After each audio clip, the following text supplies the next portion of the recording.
에, 오늘 말씀의 제목은 결단했으면 실행하라 라고 정했습니다. 여호수아서 24장 14절로 18절 말씀입니다. 뉴스를 보니까 현재 일본에도 전국적으로 장마철에 들어서서 비가 많이 오고 있습니다.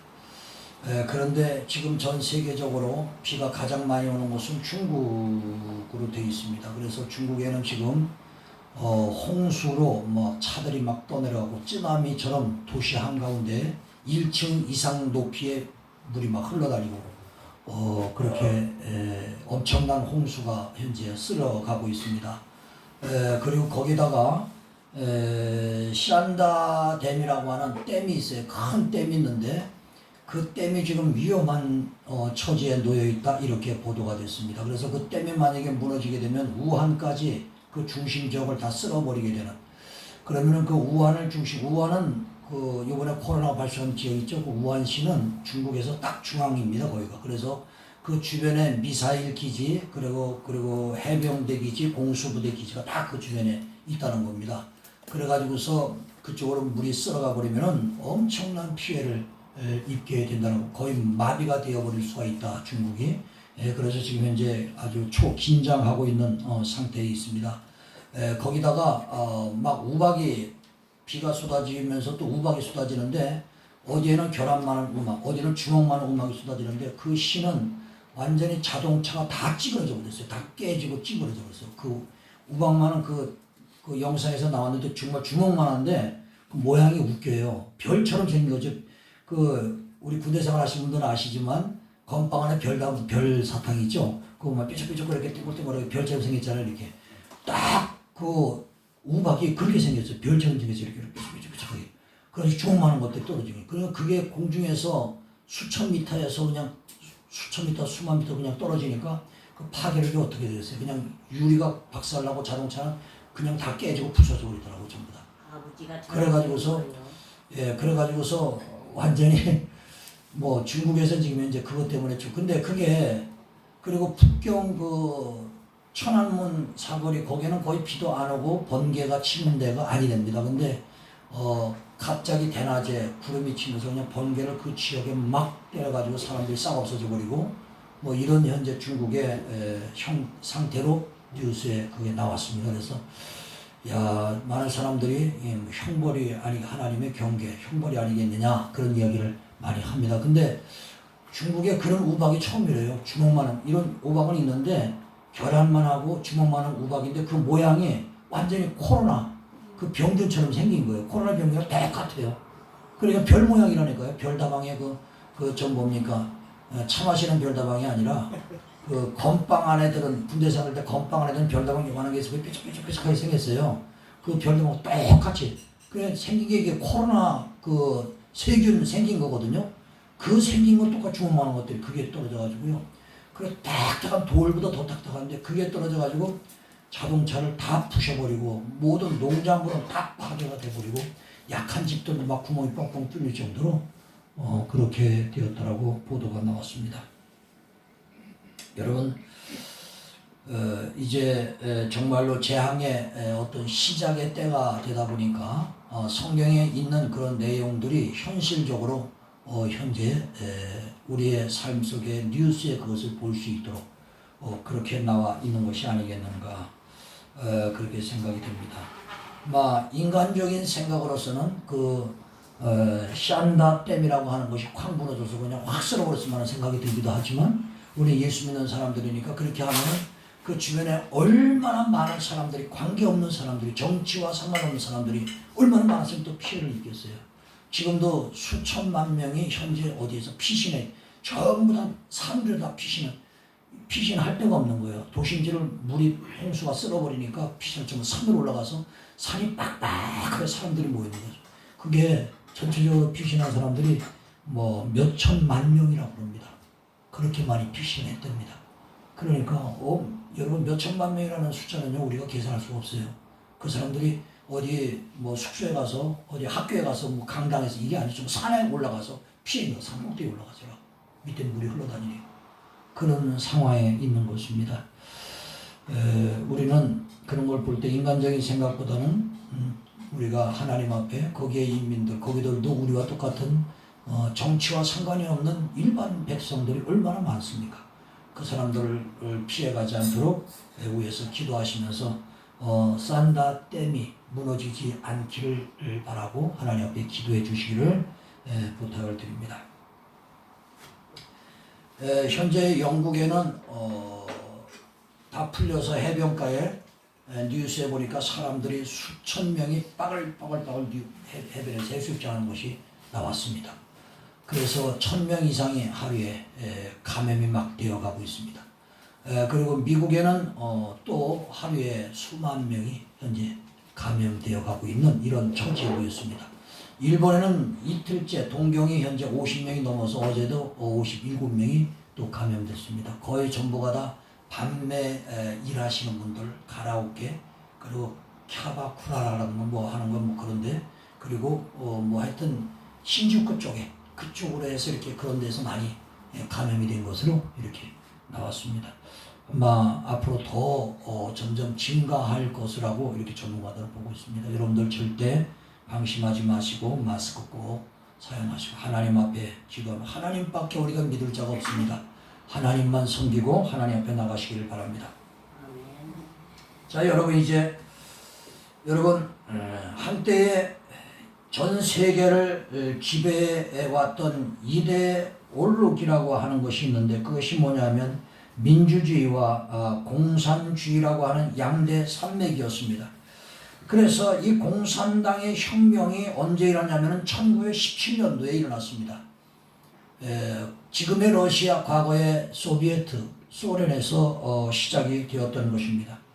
그래서 공산주의가 마치 흐르는 물처럼 전 세계로 파급되었던 시대가 있었습니다. 그래서 세계 도처에 붉은 깃발을 꽂았던 나라들이 얼마나 많은지 모릅니다. 그러나 그 이후로 74년이 지나서 무너지고 말았습니다. 다시 말해서 1917년도 시작해서 1990년도, 91년도에 결국은 공산당의 그 혁명이 무너져 버리고 말았습니다. 공산주의의 종주국이었던 소련에서 일어나서 소련에서 결국은 74년 만에 붉은 깃발이 자기들 손으로 끌어내려지고 공산주의의 교주였던 레닌의 동상이 자기들 손에서 바닥으로 땅바닥으로 떨어져 내리게 되었던 역사적인 우리가 순간을 너무나도 우리는 뉴스를 통해서 너무나 잘 보고 잘 알고 있습니다. 다시 말해서 공산주의가 74년 만에 무너졌다는 것입니다. 그러나 여러분 그들이 그렇게 박해했던 기독교는 지금도 수천 년 동안 아직도 더 왕성해 가고 있다는 것이 놀라운 일인 것입니다. 사랑하는 성도 여러분, 오늘 우리가 생각하는 것은 과거에 1937년도에 소련에서는 헌법 조문에서 종교의 자유는 허락하되 포교의 자유는 불허한다라고 말을 했는데 종교의 자유는 허락했지만 포교는 불허한다. 이 말은 다시 말해서 박해가 들어가겠다는 뜻과 똑같은 것으로 풀이가 됐습니다. 그래서 그 당시 종교를 말살을 시켜버리고 말았습니다. 그러나 그 이후에 1990년도에 10월 1일 날 소비에트 사회주의 공화 연맹국의 법령으로 다시 조정이 됐는데 신앙 자유와 종교 단체들에 대하여 살아가는 법령이 있는데 이 법령에서 신앙의 자유를 허락했고 그리고 전도할 수 있고 자녀들에게 종교를 가르칠 수 있고 종교 단체도 재산을 소유할 수 있다. 이것이 법령으로 다시 선포가 되었습니다. 그래서 1990년 약 74년 만에 다시 말해서 기독교가 다시 살아나고 공산주의가 깨져버리고 말았다 하는 것이 여기에서 나타나 있습니다.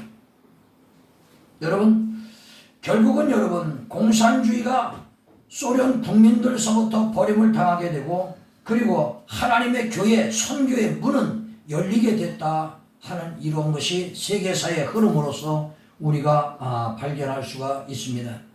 오늘 사랑하는 여러분, 오늘 여기에서 우리가 생각하는 것은 항상 우리는 기독교라고 하는 하나님을 섬기는 그리스도교라고 하는 이 종교가 우리가 섬기는 종교인데 우리가 섬기는 하나님인데 그 하나님의 위대성을 우리는 항상 생각해야 됩니다. 공산주의 시대로 인해서 기독교가 박해를 받은 것도 얼마나 심한 것인지 모릅니다. 지금 현재 이북 같은 경우는 지금도 그리스도교가 아주 심하게 박해를 받고 있습니다. 예수를 믿는다는 것 때문에 그들은 평생 동안 벌거벗긴 채 용광로에 쇠를 녹이는 곳에서 노동을 해야 되는, 그래서 거기 있는 사람들은 인간으로 보이질 않습니다. 전부 다 외계인으로 보인다는 거예요. 다 허리가 기역자로 구부러지고 얼굴은 뼈만 남고 온몸은 뼈만 남아가지고서 벌거벗긴 채, 그러고서 사람 같지 않은 모습으로 외계인 모습으로 구부린 채, 그리고 그 불꽃을 다리면서 지금도 일을 하고 있다는 거예요. 그 예수 믿는다는 것 때문에 거기 집어넣어서 살지도 죽지도 못하도록 노동을 시킨다는 것입니다. 오늘 살아있는 여러분, 아무리 여러분 공산주의가 기독교를 받게 해도 기독교는 공산주의를 위해서 기도하고 있습니다. 그렇기 때문에 하나님께서 기독교를 끝까지 하나님께서 붙잡아 주시는 것입니다. 오늘 살아있는 여러분, 오늘 여호수아는 여러분 모세를 대신해서 이스라엘의 지도자가 되었습니다. 그리고서 가나안 땅을 넘어 요단강을 넘어 가나안 땅에 들어가서 아모리 족속과 6개 국의 족속과 전쟁을 치러서 다 이겼습니다. 하나님께서 다 이기게 만들어 주었습니다.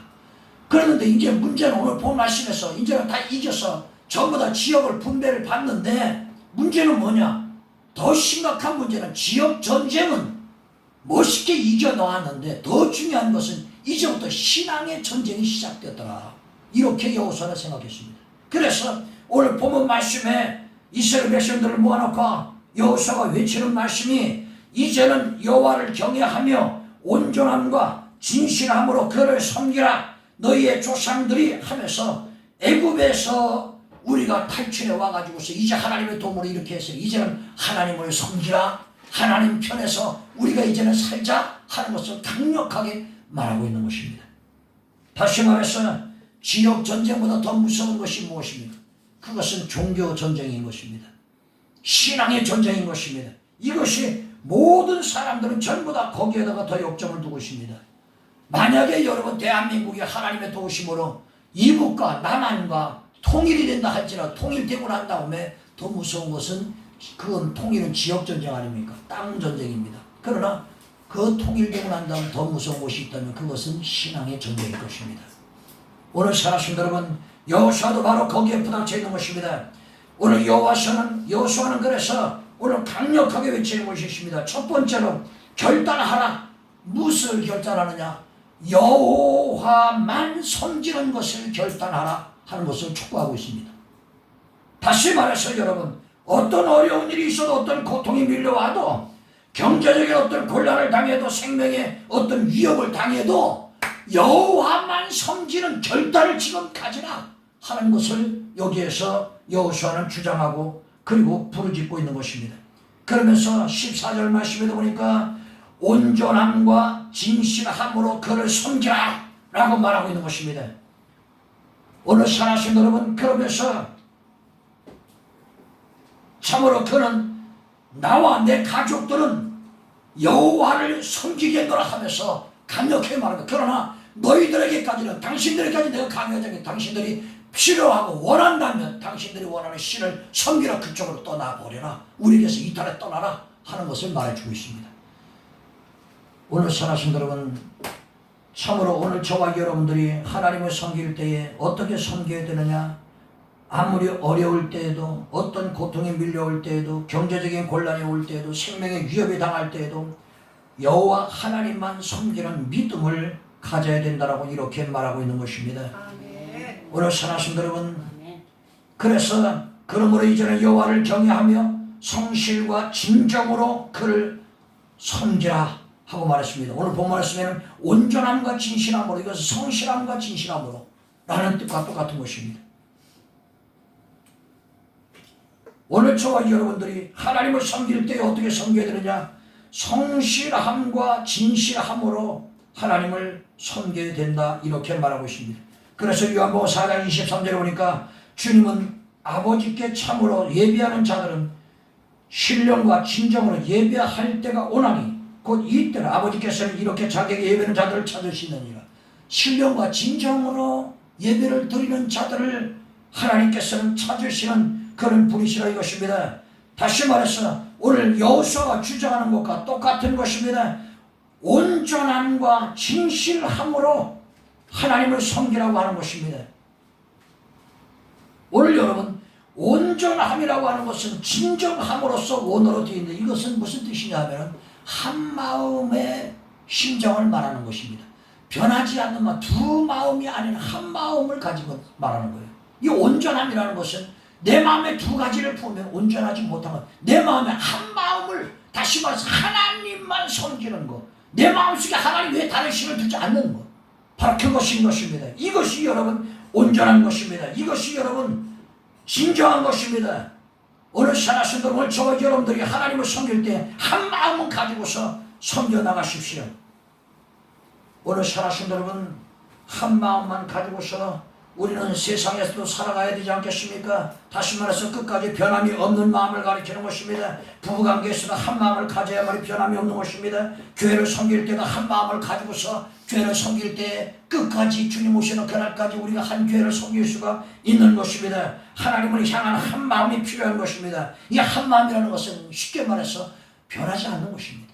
하나님께서 한번 주신 사명은 변하지 않는 것입니다.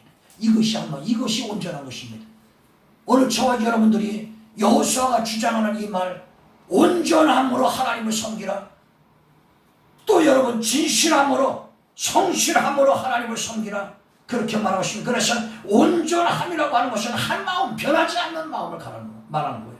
또 여러분 진실함, 성실함이라고 하는 것은 무엇을 말하는 것이냐, 자기 임무를, 자기 사명을, 책임을 다하는 것입니다. 이게 성실한 거예요. 여러분 우리가 직장 생활할 때도 저 사람 참 성실한 사람이에요. 그러면 그 사람은 어떤 사람을 말하는 거예요? 자기 책임을 완수하는 사람이에요. 밤을 지실 자기한테 주어진 일은 철저하게 자기가 감당하는 사람이에요. 그 사람을 가리켜 저 사람 성실한 사람이라고 인정을 하는 거예요. 성실이라는 것은 바로 그런 뜻입니다. 하나님 앞에서도 우리가 성실한 마음을 가져야 되는 것입니다. 성실한 믿음을 가져야 되는 것입니다. 다시 말해서 책임을 다하는 것입니다. 하나님께 내게 주신 사명이 있으면은 그 사명이 아무리 힘들 때에도 우리는 끝까지 그 책임을 다하는 것입니다. 내게 주어진 사명, 임무를 다하는 것입니다. 이것이 바로 성실을 의미하는 것입니다.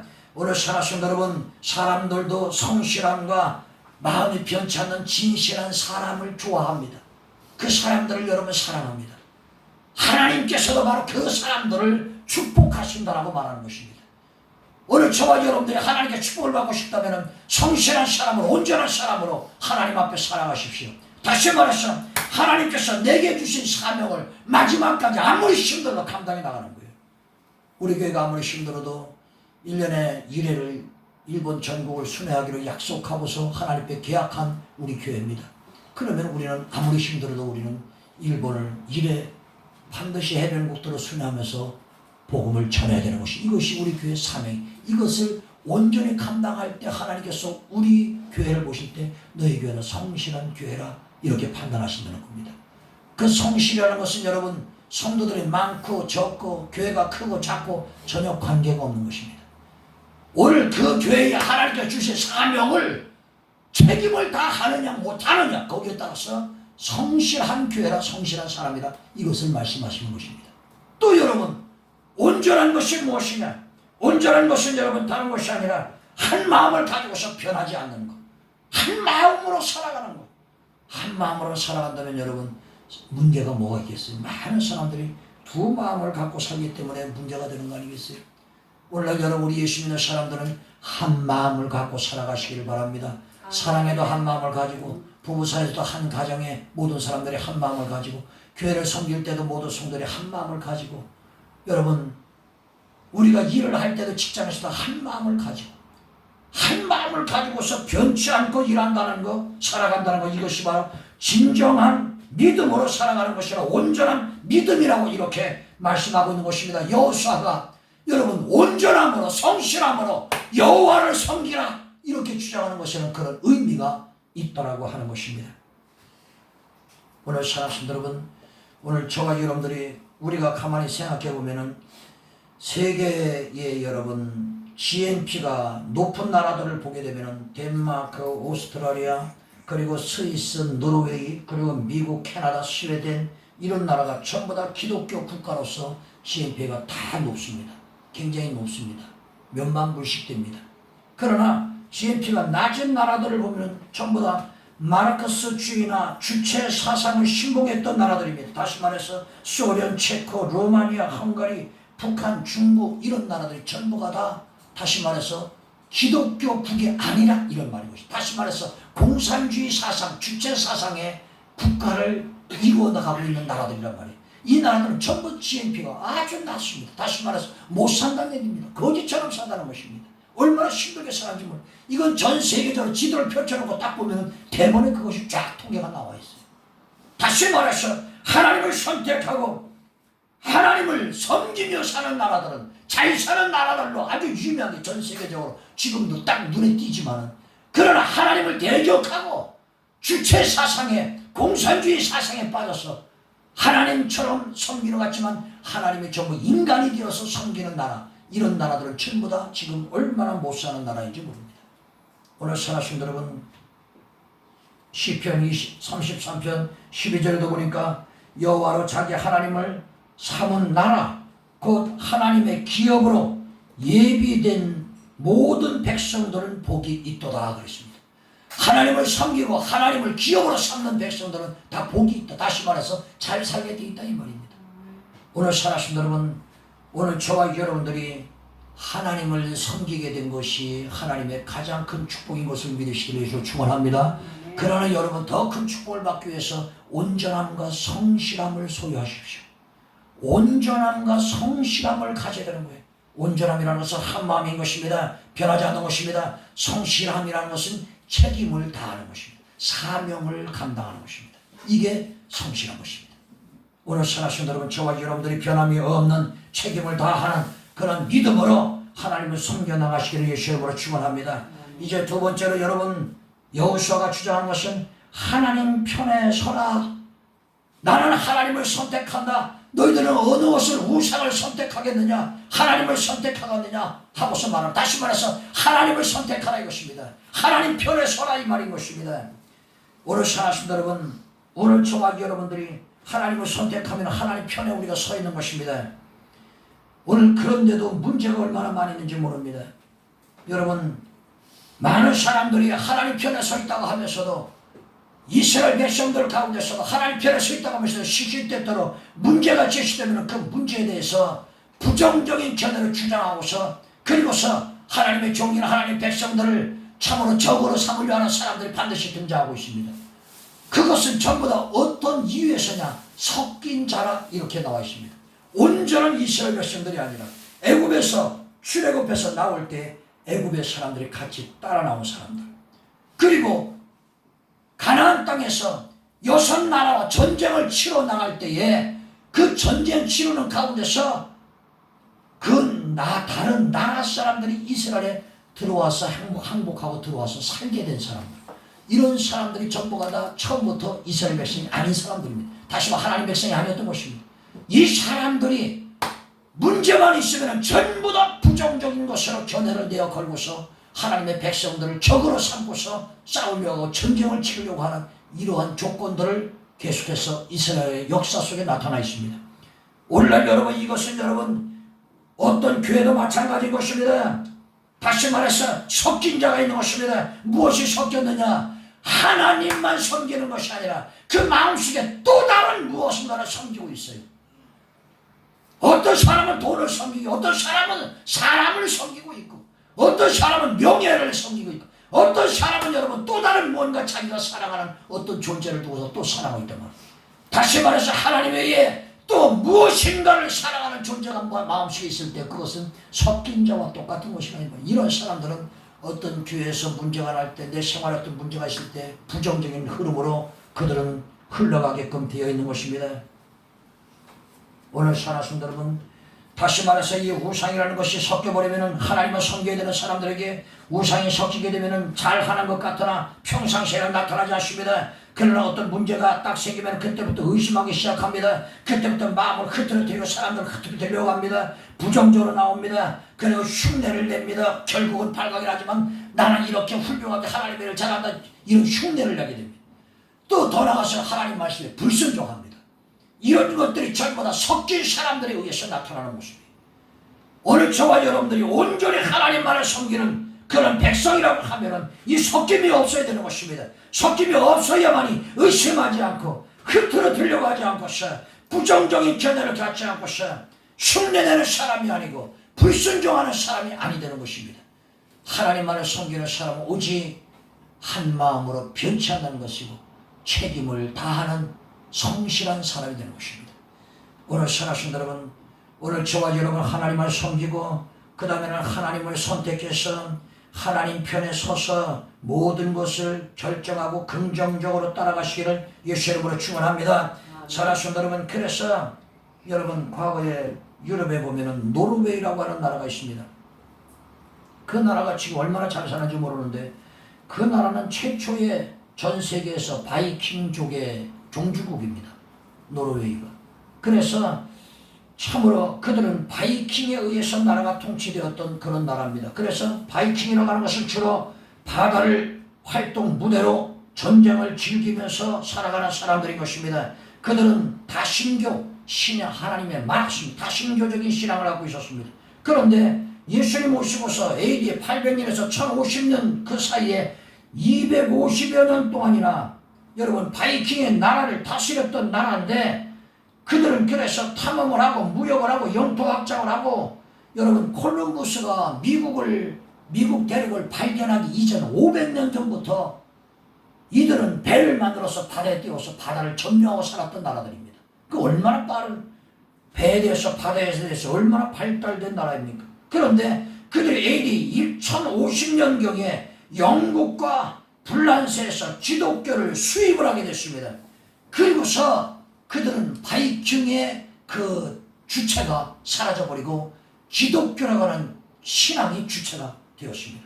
그래서 지금은 그 사람들이 97%가 국민들이 전부가 다 기독교인이 되어 있는 것입니다. 얼마나 철저한 기독교인들을 보수적인 신앙을 가졌느냐? 국회에서 외국 관광객을 위해서 카지노를 설치하자는 법안을 심의했는데 그런데 국민의 정서와 도덕적 타락의 원인이 되기 때문에 어떤 호텔이든 인류 호텔이든 어떤 호텔이든 카지노는 놓을 수가 없다라고 법령에서 제해버렸습니다. 그래서 그 나라에는 오직 아주 못사는 나라도 호텔에 가면 다 카지노가 있는데 그 나라에는 그렇게 잘 살고 그렇게 호텔이 많은데도 카지노가 하나도 없다는 것입니다. 국가의 국민들에게 해를 주기 때문에 법적으로서 승인을 안 시켜놓은 것입니다. 국회에서.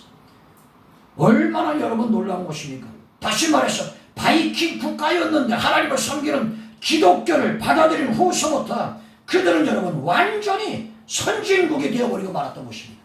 그리고서 지금도 철저하게 신앙을 지키는 콜럼버스가 배를 타고서 영국에서 청교도를 짓고서 출발해서 아메리카 대륙을 발견했지 않습니까? 그리고서 아메리카가 탄생한 것이 아닙니까? 그 이전 500년 전부터 이 나라는 배를 가지고서 바이킹족으로 바다를 누비고서 살았던 나라인 것입니다.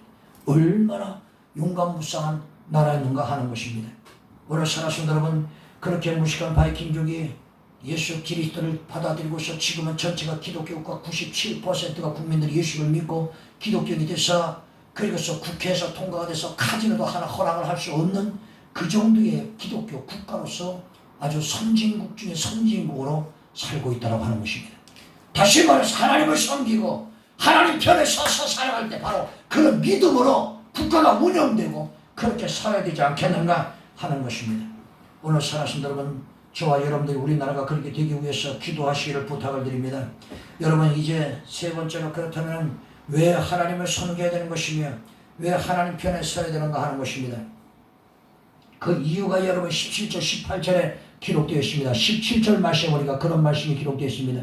이는 우리 하나님 여호와께서 친히 우리와 우리 조상들을 인도하여 애굽 땅 종되었던 집에서 올라오게 하시고 우리 목전에서 그 큰 이적들을 행하시고 우리가 행한 모든 길과 우리가 지난 모든 백성들 중에서 우리를 보호하였음이며 그랬습니다. 여기에 보니까 첫째로 보니까 인도해 주신 하나님이기 때문이라는 것입니다. 여러분, 앞뒤를 분간 못하는 인생들입니다. 앞뒤를 분간 못하는 민족들인 것입니다. 그런데 하나님께서 그들을 인도해 주셨어요. 얼마나 놀랍게 인정을 해주신, 인도를 해주신지 몰라요. 어느 쪽으로 갈 줄을 모르니까 하나님께서 낮에는 구름 기둥으로 밤에는 불 기둥으로 그 기둥이 움직이는 쪽으로 너희를 따라오라 하면서 사막의 길을 인도해서 하나님께서 이스라엘 백성들을 이끌어갔다 이 말입니다. 그래서 낮에는 구름 기둥을 보고서 따라가고 밤에는 불 기둥을 보고 따라가고 그 기둥들이 멈추면 그 자리에다가 진을 치고서 텐트를 치고서 이스라엘 백성들이 거기서 밤을 새며 다시 또 그 기둥이 불 기둥 구름 기둥이 움직일 때 그들은 다시 짐을 싸고 움직여 그것을 따라다녔다 이 말이에요. 얼마나 철저하게 하나님께서 사소한 것에서 인도하시면서 지켜가셨느냐 하는 것입니다. 오늘 살아신 여러분, 우리 하나님을 위해 섬기고 우리 하나님을 선택하고 하나님 편에 우리가 서서 살게 되면은 하나님께서는 내가 갈 길을 알지 못하는 그때에도 불기둥처럼 구름기둥처럼 하나님의 말씀에 의해서 내가 가는 길을 알도록 만들어서 내 가는 길을 인도해 주신다 이런 말인 것입니다. 이것이 여러분, 이것을 우리가 경험을 해야 돼요. 오늘 저와 여러분들이 그런 경험을 하면서 살아가시면 하나님 앞에 영광 돌리시기 바랍니다. 우리가 여러분 비행기를 탈 때도 여러분 하나님께서 지켜주시니까 우리가 탄 비행기가 떨어지지 않고 잘 가는 거예요. 여러분 우리가 탔기 때문에 거기에 탄 사람들이 다 보호받는 거예요. 얼마나 감사한 것이, 우리라고 하는 존재가 얼마나 위대한 존재인지 몰라요. 오늘 살아신 여러분, 하나님의 인도를 받는 여러분 선한 대통령이 나왔을 때에 그 나라가 그 백성들이 행복해지는 것입니다. 그러나 악한 왕이나 독재자가 통치를 하게 되면 그 백성들은 불행해지는 것입니다. 여러분 트럼프가 미국 대통령이 현재도 굉장히 어려움 속에 있습니다. 많은 사람들에게 공격을 계속 받습니다. 볼턴이라는 사람과 그리고 다른 대통령 후보가 과거의 대통령이었던 오바마와 그리고 힐러리의 후원을 얻어가지고서 그리고서 트럼프하고 대통령 선거에 나오려고 지금 준비하고 있습니다. 근데 지금 그 사람이 더 인기가 앞섰습니다. 트럼프보다. 왜냐하면 트럼프 지금 아주 제일 힘들 때이기 때문에. 그런데 오바마하고 힐러리가 여러분 후원을 한다 할 것 같으면 거기는 어디입니까? 이슬람교입니다. 그 사람도 어디입니까? 그 사람들은 666표로 전 세계를 지배하려고 계획해놨던 사람들입니다. 만약에 이번에 트럼프 대통령이 기독교인으로서 대통령이 되지 않았으면 이미 우리는 현재 666표 다 받아야만 살아가는 사람이 돼 있을 것입니다.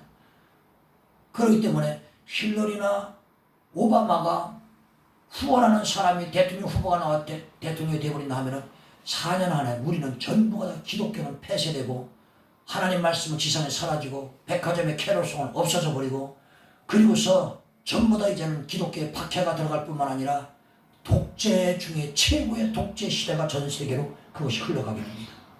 그것이 오바마와 힐러리의 그 배후의 세력들의 주체이기 때문입니다. 트럼프가 대통령이 되어서 4년 동안 기독교가 살아난 것입니다. 이번에 대통령이 트럼프가 한 번 더 하나님이 시켜주시면은 다시 기독교가 4년 동안 숨을 쉬고 살아갈 수가 있습니다. 트럼프가 떨어지면은 그 4년 안에 전 세계는 완전히 고통의 눈물바다가 될 것입니다. 기독교는 말살될 것입니다. 얼마나 무서운 것이 트럼프가 여러분 말이 많다, 여러분 허접하다, 여러분 쓸데없는 말을 많이 한다, 여러 가지 해도 그건 다 비본질입니다. 실질적인 본질은 그가 하나님의 사람이라는 것입니다. 그가 있기 때문에 기독교, 전세계 기독교가 지켜 있는 것입니다. 이것이 본질입니다. 본질을 볼 줄 알고서 여러분 우리는 사람을 선택할 줄 알아야 됩니다. 사소한 것을 보고서 본질을 못 보고 사소한 것 때문에 사람을 선택하면 그 나라가 망하고 그 개인이 망하는 것입니다. 미국은 기독교 국가이면서도 사소한 것을 보고서 트럼프를 버려버리면 미국은 어느 순간 고통의 눈물바다가 되어버리고 말 것입니다. 사랑하는 여러분, 오늘 저와 여러분들은 하나님께서 인도하시는 그러한 것을 기억하시고 한 번 더 트럼프 대통령이 대통령 되기 위해서 기도하시기를 바랍니다. 그래야만 전 세계 기독교가 아직도 4년간도 숨을 쉬고 편안하게 살 수 있기 때문인 것입니다. 오늘 여러분 왜 하나님을 섬기며 하나님 편에 서야 되는가? 첫째로는 인도해 주시는 분이기 때문입니다.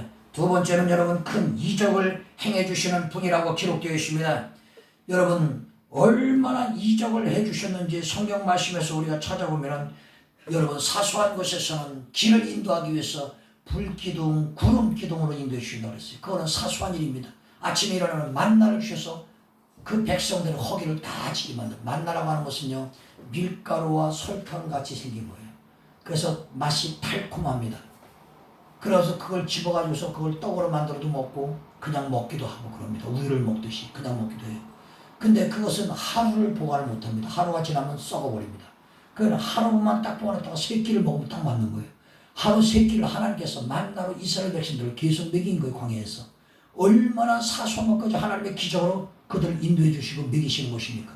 더 나아가서는 이제 전쟁을 치를 때는 하나님께서 자연을 움직이셨어요. 태양아 멈춰라 하면서 아멜렉 전쟁할 때 여호수아가 태양아 멈춰라 하니까 태양이 멈춰 있었어요. 그 사이에 적군들을 전멸을 시키는 역사가 성경 말씀에 나와 있어요. 어떤 사람은 회개하면서 기도하니까 태양이 뒤로 15분이 빠꾸 뒤로 흘러갔다는 거예요. 하나님께서는 이적을 나타내실 때 사소한 것에서부터 또 자연 만물을 움직여가면서까지 하나님께서는 하나님 백성들을 지켜주셨다 이 말인 것입니다. 이것이 하나님의 역사입니다. 만나를 주시고 구름기둥 불기둥으로 가는 길을 인도해 주시는 사소한 것에서부터 자연 만물을 움직여가면서 하나님께서 하나님 백성들을 지켜주신 하나님의 원대하고 위대한 하나님의 이적의 행사가 있었다. 바로 그런 말씀인 것입니다. 오늘 살아신 여러분, 오늘 저와 여러분들이 하나님의 그 이적을 체험하며 살지 않습니까? 오늘 저와 여러분들도 하나님의 그 이적 속에 살아가시기를 바랍니다. 지금도 그 이적 속에 살아가는 것입니다. 세 번째로는 이스라엘 백성들이 말하기를 보호해 주셨다고 말씀하는 것입니다. 어떤 어려움 속에서도 하나님께서 우리 민족들을 보호해 주셨다. 여러분 지금도 오늘 저와 여러분들은 보호를 받고 있습니다. 코로나에서 보호받고 있습니다. 홍수에서 보호받고 있습니다. 지진에서 보호받고 있습니다. 전쟁에서 보호받고 있습니다. 질병에서 보호받고 있습니다. 지옥에 떨어진 인생들인데 천국으로 우리가 보호를 받고 있는 것입니다. 얼마나 놀라운 일인지 모르는 것입니다. 저는 얼마나 많은 체험을 했는지 모릅니다. 죽음의 문턱에서 나를 건져주신 하나님을 체험했습니다. 멸망과 패망의 문턱에서 승리하도록 만들어주셨습니다. 하나님께서는 우리를 보물로 생각하시고 우리를 지켜주시는 것입니다. 다시 말해서 보호하여 주신다. 지금 코로나는 어제 홋카이도에 어떤 사람이 죽었어요. 죽었는데 어떻게 죽었냐면 이상이 전혀 나타나지 않았어요. 지금 코로나는 그렇습니다. 나타나지 않아요. 이 목이 아프면 제일 중요한 겁니다. 그러니까 뜨거운 물을 계속 마셔요. 뜨거운 물을. 찬물 마시면 계속 뜨거운 물을 마시는 게 제일 좋습니다. 그러면 목에 있어도 그게 흘러가서 위장이 들어가고 위장이 다 죽어버립니다. 근데 이게 기도로 넘어가면은 위험해지는 거예요. 그것이. 그러니까 계속 뜨거운 물을 조금씩 30분 간격으로 늦어도 1시간 간격으로 마셔두는 게 좋다. 이게 최종적인 제일 좋은 방법입니다. 근데 죽은 사람이 아무 전조가 없어. 이상이 없었어요. 열도 괜찮고 아픈 것도. 근데 갑자기 좀 몸이 이상하다. 그래서 쓰러졌는데 그리고서 이틀 만에 딱 죽어버렸어요. 이틀만. 뭐 어떤 손을 써볼 새도 없이 죽어버렸어요. 지금은요 코로나가 변하고 변질되가 또 강해져가지고요. 딱 들어가면 갑자기 팍 죽어버려요. 현재 그런 상태입니다. 지금 여기에서 우리가 살 수 있는 길이 사람 안 만난다고요? 그래도 콤비니는 가야 되잖아요. 사람 안 만난다고요? 그래도 밖에 나가서 바람을 쐬야 되잖아요. 사람 안 만난다고 그래도 방에 있어서 방에 문을 열어놓고 있어야 될 거 아니에요. 들어오려면 얼마나 들어올 수 있다는 얘기예요. 살아있는 길은 하나님 보호밖에 없습니다. 할렐루야. 문을 열어놔도 콤비니를 가도 사람들 많은데 지나가도 우리가 지킴받고 보호받는 것은 하나님 보호밖에 없는 것입니다. 오늘 저와 여러분 그 보호 속에서 우리가 지금 살고 있는 거 아니겠습니까? 오늘 살아신 여러분 그리고 기도 속에 우리가 살고 있는 것입니다. 우리는 서로가 많지도 않은 우리 가족들이 성도들이 어디가 아프다면 그냥 열심히 그를 기도해줘요. 그러면 하나님께서 도와주시는 것입니다. 그래서 아팠다가 도와주시죠. 지금 목이 좀 아프다는 제일 큰 문제입니다. 지금 어떤 증세가 나타나면 목이 좀 문제가 있다면 바로 그것은 문제가 되는 거예요. 그러니까 무조건 30분 간격 늦어도 1시간 간격으로 물을 따뜻한 물을 마시는 게 약간 따끈따끈하다 하는 물을 정도 마시는 게 좋아요. 미지근한 물보다 그게 제일 좋은 방법입니다. 거기다 생강차를 타서 마시든지 생강차를 따뜻하게 해서 마시든지 그게 제일 좋은 것입니다. 오늘 살아신 여러분 어쨌든 간에 여러분 가장 좋은 방법은 역시 하나님의 보호를 받는 것입니다. 하나님의 보호를 받으면 오늘 저와 여러분들은 건강하게 살아갈 수가 있는 것입니다. 이스라엘 백성들을 보호해 주신 하나님께서 오늘 저와 여러분들도 하나님 앞에 온전함과 성실함으로 하나님을 섬기고 하나님을 선택하고 하나님 편에서 우리가 살아가게 되면 하나님은 어떤 강력한 변질된 코로나가 우리에게 덤벼든다 할지라도 하나님의 보호수에서 코로나가 우리에게서 떠나가고 도망가고 접근하지 못하도록 하나님께서 지켜주실 것이라고 하는 것입니다. 여러분, 스웨덴의 스톡홀름에 가면은 1900년대 스웨덴에 나온 세계적인 조각가 밀레스라고 하는 사람이 있습니다. 이 사람은 조각가인데 이 사람의 조각 공원이 스웨덴에 있습니다. 그게 자기 작품을 모아놓고 했는데 거기에 자기 부인이 을가라고 하는 자기 부인이 죽은 다음에 그 공원에다가 자기 부인을 묻었습니다. 그리고 그 묘비 앞에 꽃 한 송이를 놓고 꺼지지 않는 촛불을 켜달라고 유언을 남겼습니다. 그래서 지금도 그의 무덤 앞에는 작은 촛불이 켜져 있고 한 송이 장미가 항상 떨어지지 않고 놓여있다는 것이. 왜? 큰 공원을 자기 전생들에서 기증을 했기 때문에. 그리고 거기에 모든 조각 작품을 자기가 만들어서 해놨기 때문에. 그런데 그 조각 작품 가운데서 가장 참으로 대표작이 어떤 것이냐면은 큰 손이 중앙에 그 공원 중에 큰 손이 하나 붙어 있습니다. 이렇게 딱 발목에서 그 손 위에 피적 마른 사람이 하나가 서 있습니다. 그것이 제일 대표적인 그러한 다시 말해서 공작이라고 하는 것입니다. 그런데 그게 무슨 말이냐면 그 손의 이름은 하나님의 손 이렇게 작품이 이름이 붙어 있습니다. 그래서 무슨 뜻이냐 하면은 그 크고 우람한 하나님의 손바닥 위에 깡마르고 갸냘픈 인간이 서 있는 그 구리로 만든 작품인데 이 작품의 의미가 뭐냐? 인간이 제 아무리 힘이 있고 능력이 있다 하더라도 권세를 잡았다 하더라도 전 세계를 한 손에 잡았다 할지라도 결국은 하나님의 손바닥 안에 있는 것이다 하는 것을 말하는 거예요. 그런 뜻으로 해놓은 것입니다. 그게 얼마나 참 위대한 것입니까? 사람들은 여러분 100년이면 200년이면 다 죽을 텐데 전 세계에서 권력을 가지려고 부자가 되려 얼마나 몸소리 치고 삽니까? 그래도 아무리 내가 돈을 많이 벌었어도 아무리 내가 권세를 많이 잡았어도 결국 하나님 손바닥 위에 있는 연약한 인간에 불과하다 하는 것을 여기에서 가르쳐 주는 것입니다. 사랑하는 성도 여러분, 오늘 여기에서 우리가 생각하는 것은 무엇이냐? 여러분, 내가 종일 주의 날개 그늘 아래 피하리이다 하면서 고백하는 시편의 고백을 여러분 우리가 생각을 해야 되는 것입니다. 여러분, 우리가 루블 박물관에 가면은 다빈치의 모나리자가 사진이 있습니다. 그림이 있습니다. 그걸 방탄유리로 딱 해놨어요. 그건 총을 쏴도 깨지지 않는 방탄유리로. 그 사진을 찍어도 사진이 찍히지 않는 방탄유리예요. 특수유리면서 사진도 못 찍어가요. 얼마나 그것이 비싼 것인지 우리 돈으로 따질 수가 없답니다. 그런데 다빈치의 친구의 세 번째 부인을 찍은 것인데 임신 중인 그녀를 모델로 해서 의자에 앉혀서 저녁 황혼 때에 그 그림을 완성을 시켰다는 것입니다. 그래서 많은 사람들이 전문가들이 말하기를 수전 작업을 거치지 않고서 과학적인 화법으로서 그림이다 해가지고서 지금도 그것이 방탄 유리 안에 들어가 있는데 총을 쏴도 안 깨지고 사진을 찍어도 찍히지 않는 아주 최고의 보물로서 되어 있는 것입니다. 그런데 여러분, 많은 사람들이 값으로 따질 수 없는 것이라고 말하는 그 모나리자, 그 사진, 그 그림, 여러분 아무리 그래봤자 하나님 앞에 하나님을 섬기는 사람들이 그 모나리자보다 더 놀라운 가치성을 가진 사람들인 걸 알아야 됩니다. 뉴욕에 가면은 여러분 메트로폴리탄이라고 하는 여러분 박물관이 있습니다. 세계 3대 박물관 중에 하나입니다. 저는 거기 갈 때마다 늘 가는데 가서 보면 얼마나 전 세계 보물이 다 들어있습니다. 애굽의 옛날에 왕이 죽었던 그 묘비 그리고 그들의 시체 이런 것도 다 그 안에 다 들어있습니다. 수천 년 전에 대한민국이 그건 어디에 있냐면 신라거 그리고 가야 시대 거 이것들이 자기가 몇 개가 올라와 있습니다. 거기. 그건 아주 작은 거예요.